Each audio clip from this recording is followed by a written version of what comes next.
咁咧我就從事呢個身心靈嘅行業咧，就接近20年㗎啦。一般啦都係好難俾人明白嘅，咁我就簡單講就係塔羅牌啦、占卜啦，我又有教塔羅牌嘅。咁另外 meditation 啦有教啦，亦都有去幫人哋去做一啲清理嘅時候，都會做到一啲 meditation 啦、啲身心靈嘅 DIY products 啦。咁另外心理畫啊、一啲嘅身心靈嘅諮詢啊，同埋嘅心理圖卡嘅啟示，咁樣都會去睇翻大家個內在潛意識啊、分析性格都有嘅，等等等等咁樣啦，係啦。咁喺20年前咧，係啲咩機會咧，令到你學咗呢個 technique，跟住仲入埋行嘅？即係我其實咧，我係冇諗過我由始至終。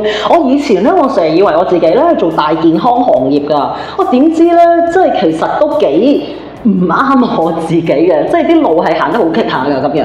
咁但係後來就有一個，佢雖然係神棍，咁但係又唔知點解又同我講過，其實咧我做身心靈啊、卜塔羅牌呢啲咧，其實我反而會真係揾到飯吃，有 fans 諸如此類。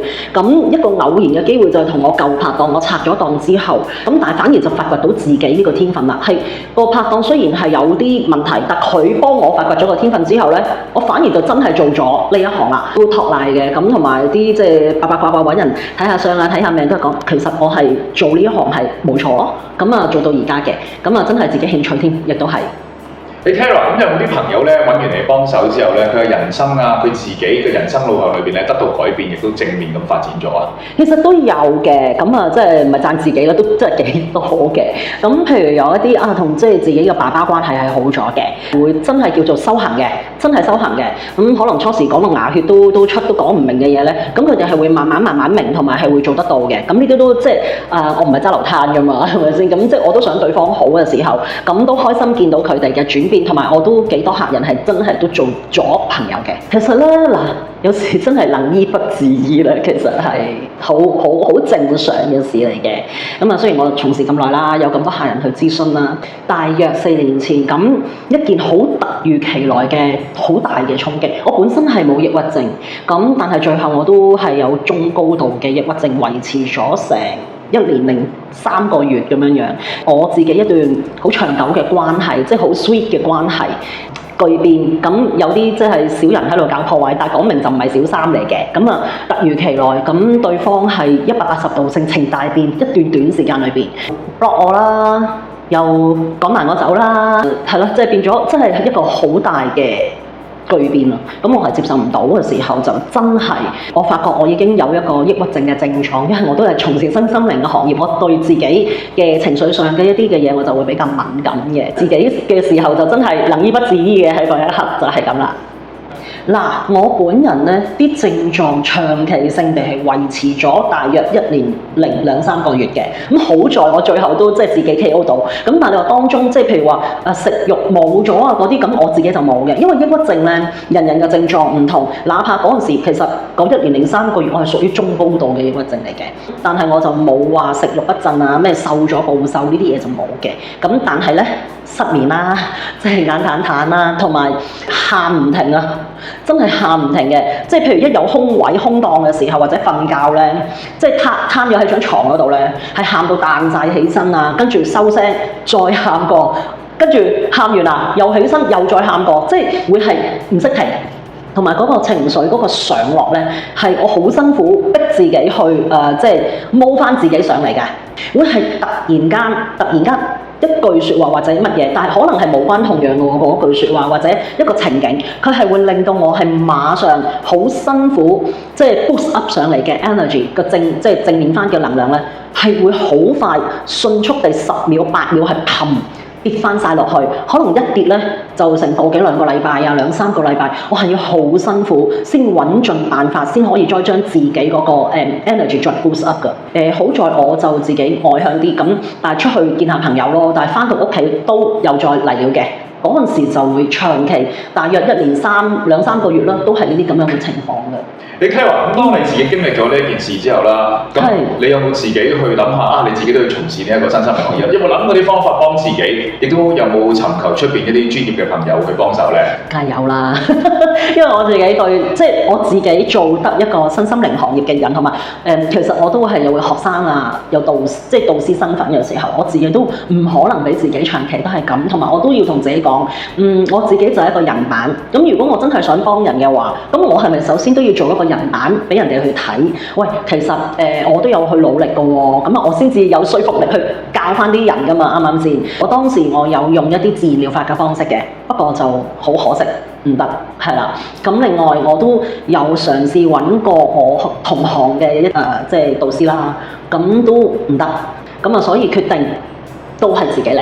因為其實我個 case 咧，我抑鬱症嗰個原因啊嘛，個源頭嗰度嗰個原因，其實係萬中無一嘅 case。咁好難你揾到一個咩心理學家啊、社工啊，或者咩身心靈導師嗰啲咁樣係有呢個 case 去做一個叫做參考，去俾我去，亦都去即係引導我咁樣。咁唯有我覺得嗰刻我真係要靠自己。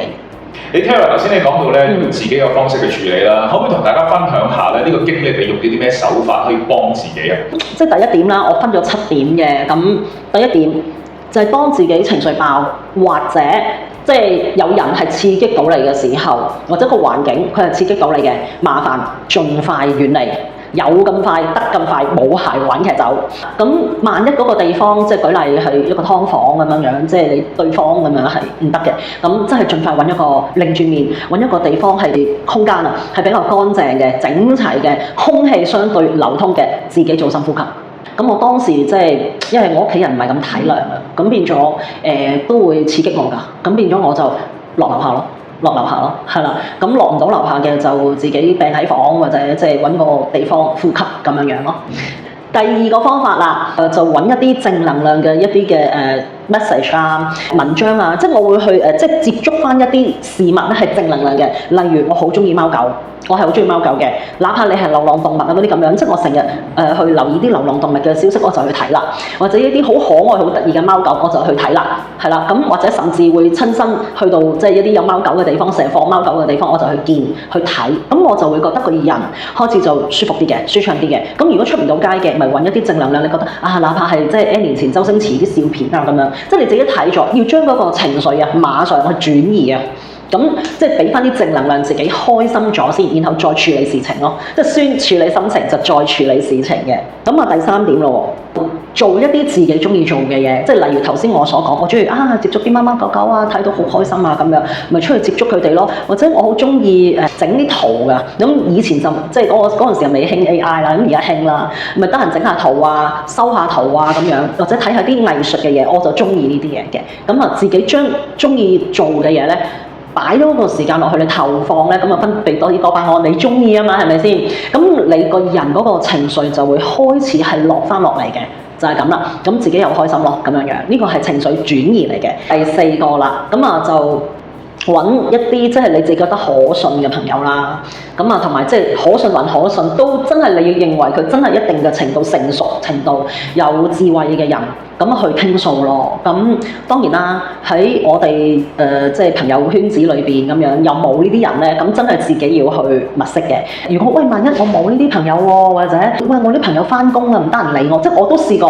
哇，大佬，我真係覺得個情緒哇唔得啦，要爆啦，我喊喎。咁但係3更半夜喎，邊個睬你啊？啱啱先咁樣？咁就唯有自己嗰一刻啦，我就去特登上網去揾一啲成功人士。即係或者我仰慕嘅人，或者我覺得佢好幸福嘅人，咁我就去睇佢哋嘅嘢，睇佢哋嘅，例如可能係一啲即係生平啊、傳記啊，點解會成功啊？點解你又會咁幸福啊？睇呢啲嘢。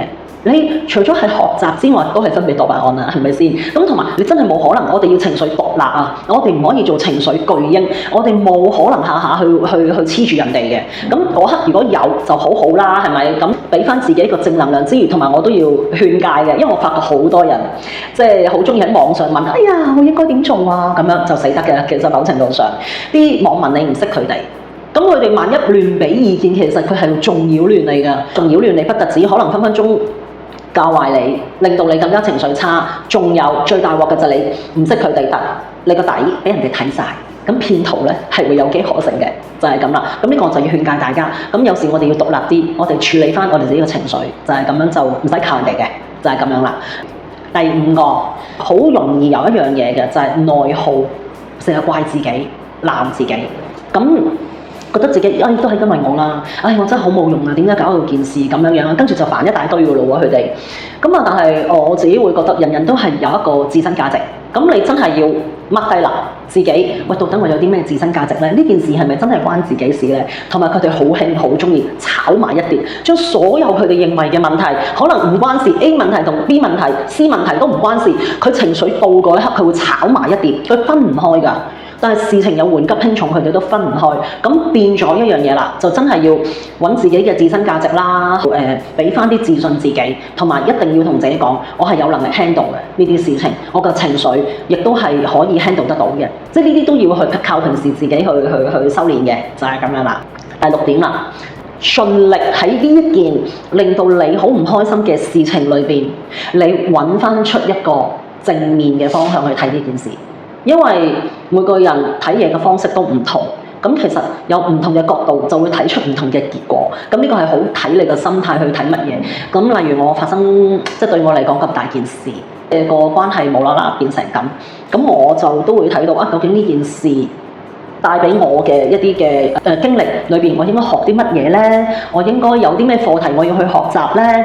咁同埋係對方本身係咪真係咁差？唔係，咁我都會諗翻去揾翻過往我哋開心嘅時候，同埋佢嘅優點其實點呢件事又俾到啲乜嘢正面嘅一個意義我咧？咁其實裏邊就係要我去學習一啲更深化嘅一啲嘅課題，即係將來有機會去分享，即係包括我而家分享，我可以點樣去處理呢啲抑鬱症咧咁樣。咁總有一啲嘢係你會學到嘅 ，no pain no gain 呢個亦都係一個事實。咁就要靠自己去揾翻啲正面嘅 points 出嚟，去睇翻呢件事。咁個情緒就會開始慢慢有啲嘢係會釋懷嘅。咁啊，第7點啦，其實我初時我真係做唔到，無論我身邊啲朋友或者一啲 healer、一啲 energy healer 都同我講，你原諒嗰啲小人啦咁哇大佬搞到我咁喎，我點樣原諒啲小人咧？係咪？即係我話我仲講除非我有斯德哥爾摩症候群啦，冇可能咁樣啦。咁對方嗰個我就一定係原諒嘅，一早已經原諒咗好多嘢。係咯，咁但係即係搞事嗰啲咧，咁我係難以原諒。咁但係後來都我諗起碼隔咗幾年，我開始有一個因緣際遇，咁我真係開始都諗下搞事嗰啲人。佢到底嗰陣時佢係咪真係對我咁差嘅咧？或者佢點解？即係佢嘅原因，佢背後佢嘅背景、佢嘅環境、佢嘅成長各方面嘅嘢，影響到點解佢會有呢啲咁樣嘅思維，亦都會有咁嘅行為。咁而佢平時佢哋係咪對我真係咁差咧？又唔係嘅。咁後來我總之都係一啲因緣際遇，我即係都消化，即係要去消化一大輪，我先至可以將我對佢哋真係講真係仇恨心嚟嘅。即係冇可能噶啦，因為係佢哋搞出嚟噶嘛，咁係仇恨心，我係放低咗嘅，咁樣我，咁原唔原諒，原諒到就原諒，原諒唔到都正常，但係你唔原諒唔等於你一定要孭住成個仇恨心，你係會搞到自己嘅能量咧都會係好差，仇恨呢一樣嘢。咁好彩我係放得低個仇恨心，咁對方嗰個咁樣我就一定係一早原諒咗佢嘅，就係咁啦。咁所以呢樣嘢係難做，但係係咪等於一定做唔到？唔係。咁人其實都會有佢嘅優點同缺點，盡量去做。咁呢一樣嘢一鬆咗綁嘅時候，咁其實抑鬱症咧係可以都開始慢慢去舒緩到嘅。咁當然啦，呢啲係我自己個人嘅一啲經驗啦，我自己嘅心得。咁即係大家都係一個做參考嘅啫。咁我如果講得太多，咁我唔知大家消唔消化得到，或者係咪可以即係都用喺大家嘅身上咧？我又唔夠膽講。咁但係呢一個係我嘅方法。同埋能醫不自醫呢一樣嘢，咁好彩今次我終於醫到我自己，咁都一段好長嘅時間係冇發作過嘅，係啦，咁應該都唔會再發作嘅，因為我本身我係冇抑鬱症嘅，就係咁啦。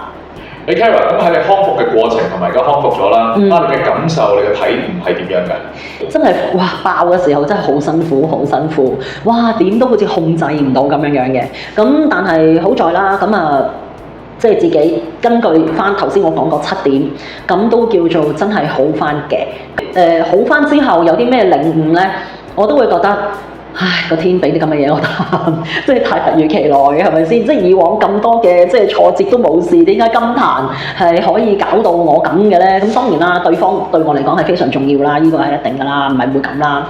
咁但係除此以外嘅，咁我覺得喺我去尋求自己幫助自己嘅過程裏邊，其實我做嘅嘢，或者我所中間領悟到嘅嘢，我再去深度再深化研究嘅嘢。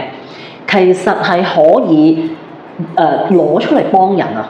以往我未必有啲嘢係可以講到咁深入嘅，咁但係經過呢一件事之後，我係可以好深入地去講翻出嚟。即係譬如有個即係義工嘅朋友啦，咁佢都同我講話點解你會知道我諗乜嘢嘅？真係冇人知我諗乜嘢㗎。咁我都同佢講話，嗰陣時我同佢講，如果你早多1-2年，你同我講你嘅即係發生嘅事情。我未必可以咁樣一下我就已經噏得出你而家諗緊乜。自從我經歷咗呢一件事之後，我知道你係諗緊啲乜嘢咯。咁同埋佢都多謝我，過後我係俾咗啲好有用、好即係practical 嘅嘢俾佢試下去做。咁當然最後佢做唔做我就唔知。咁但係起碼一樣嘢，佢話冇人可以解得開我個心結。係你咯，我仲要係隔空添喎。其實佢係一個義工，一啲浪浪即係流浪動物嘅義工。佢喺馬來西亞，我喺香港。咁我都本身冇見過佢，但係能夠隔空，我都可以幫佢解開心結、釋懷咧。咁呢樣係真係呢個係我嘅今次嘅經歷裏邊，我即係 pain and then gain 咗一啲嘢出嚟，我先講下到。咁以後我從事呢一個身心靈，即係火運啊、九子離火運啲人嘅情緒啊，各方面係更加爆啊，同埋更加容易抑鬱啊嗰啲咁嘅嘢。咁我相信我可以透過今次嘅經歷，我得到嘅經驗，咁我就可以即係更加成熟地、更加深化地去幫到即係同我有緣有需要嘅人啊，就係咁啦。我就真係呢個係我嘅座右銘嚟嘅。天助自助者，無論發生乜嘢事，其實能夠同自己行到最後嘅，一定係自己。即係有情緒嘅問題發生嘅時候，我哋真係唔好做情緒巨嬰。